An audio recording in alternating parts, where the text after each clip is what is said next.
Hello, friends. It's Wednesday, March 17th, and I did remember to wear green today in honor of St. Patrick's Day. And I especially greet all of you with Irish background. I know that many people were expecting San Joaquin County this week to be able to graduate from the purple tier into the red tier, but because of an alarming uptick in hospitalizations related to COVID 19, our county remains in the purple tier for now, which is, as you know, the most restrictive tier. So, our decision to not set a date yet for inside worship, I think is proving to be a wise one. We do plan to start worshiping outside in Central Park on April 11th, and I am hopeful that by then many of our members, especially those most vulnerable, will have received both of their COVID vaccines or the single Johnson and Johnson vaccine. So we can look forward to seeing each other outside, beginning actually on Easter, April 4th, when we will have an outside sunrise service in addition to our online service with lots of special music. Wednesdays tend to be busy days at Central, as it's a day when your team records worship for the coming Sunday.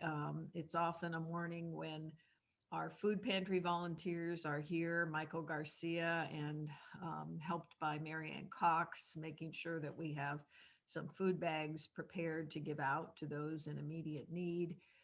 It's a day when some people drop off other supplies or pick things up from the church. Our office is still closed for safety reasons, and even when we do reopen, we will for some time be restricting the flow of people in and out of the office to protect our staff. Susie Wanden, in particular, has not yet been able to receive a vaccine, nor has Robbie Fredrickson, our youth and young adult director. So we want to be very cautious as we anticipate being able to see each other in person a little more easily in the near future. I continue to be grateful and amazed at the generosity and the compassion of Central members. I know this is a time of unexpected transition for many of us, and I am thrilled that people continue to respond to the immediate and the long-term needs of our community. We have a number of projects underway, so I hope you're paying attention to your weekly connections and your weekly 3700 Pacific email. We have some plans for children for Easter. We have a couple of Thursday Lenten groups coming up. One tomorrow night, where Mary Maga from Galt UMC will be talking with us about writing letters to people in prison. And then the following Thursday, we'll have someone from the Get on the Bus program talking about the program for transport so that people can go see their loved ones in prison. This has been part of Central's ministry for some time, and it's good to learn more about it. In the meantime, the Family Promise program is sort of regrouping and figuring out hopefully a timeline for moving forward.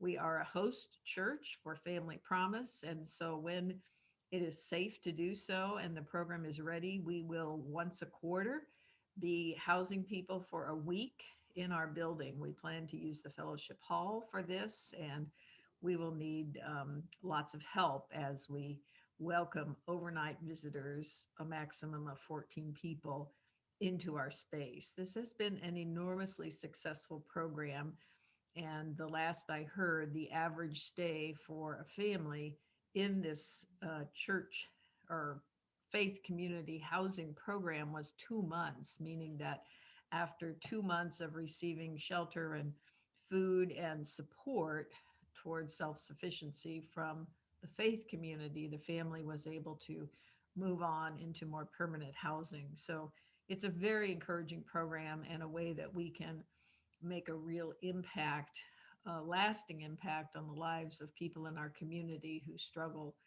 with needing shelter. So, Dave and Jackie Bennett continue to be the coordinators for this program, and we are excited about it and happy to anticipate that it will actually begin to take place during this next year.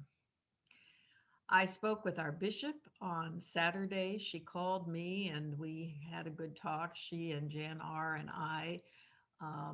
She is very aware of the importance of Central as a flagship church on the Central Valley District. And I am confident that the cabinet is working hard to find really excellent leadership for the next chapter in Central's history. So I don't think we will know anything about that until after Easter, but that is not very far away. So we certainly will keep you in the loop, and Julius Hastings, who chairs our staff parish committee, will keep the congregation informed.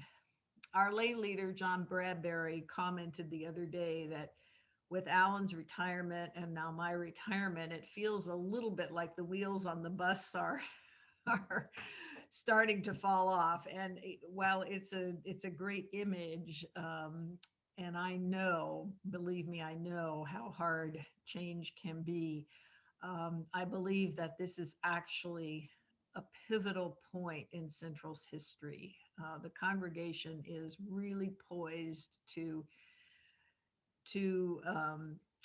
make some changes and adjustments that will only strengthen the ministry that this community provides, not only in Stockton, but beyond Stockton. And I do ask that you be extra supportive of our team members, of Robbie and Rick and Susie and Visette, um, and Martha, as they continue to navigate through what is a time of change that is probably affecting them more than anybody else. And um, be willing to step forward if we ask you to temporarily assume perhaps a new role at Central. We are working through this together. As I record this, Jan R. is in the hospital in Kaiser Modesto. It's a long story, but she was taken by ambulance on Monday to Memorial Hospital in Lodi after she had a spell of being unresponsive. She was unconscious for more than an hour. And after being evaluated there, she was transported also by ambulance to Kaiser Modesto, where she is being treated. And we're trying to figure out how to get her able to come home. So I hope that that will happen before Sunday, but I don't know that. And so many of you have experienced what it is to have a loved one in the hospital when you cannot be with them and you have to rely on the phone to communicate about what's going on. So we do appreciate your prayers during this time for us. My friends, it is my joy, my privilege to be your pastor. I am excited about Central's ministry, and I am embracing every moment of these next 3.5 months as we continue our ministry together and await what God's plans are for Central in the future. May you have a blessed and safe St. Patrick's Day. Let us continue to diligently observe all the safety precautions, the masking, the distancing, the hygiene that will move us more quickly toward being able to embrace one another again. I'm grateful that I will receive my second COVID-19 vaccine on Saturday, and I hope that many more of you will be able to receive the vaccine as soon as possible. So blessings on your week. And I hope to see you on Sunday. I hope to see you at a Bible study. Hope to see you at a Lenten study group. So we'll see you soon.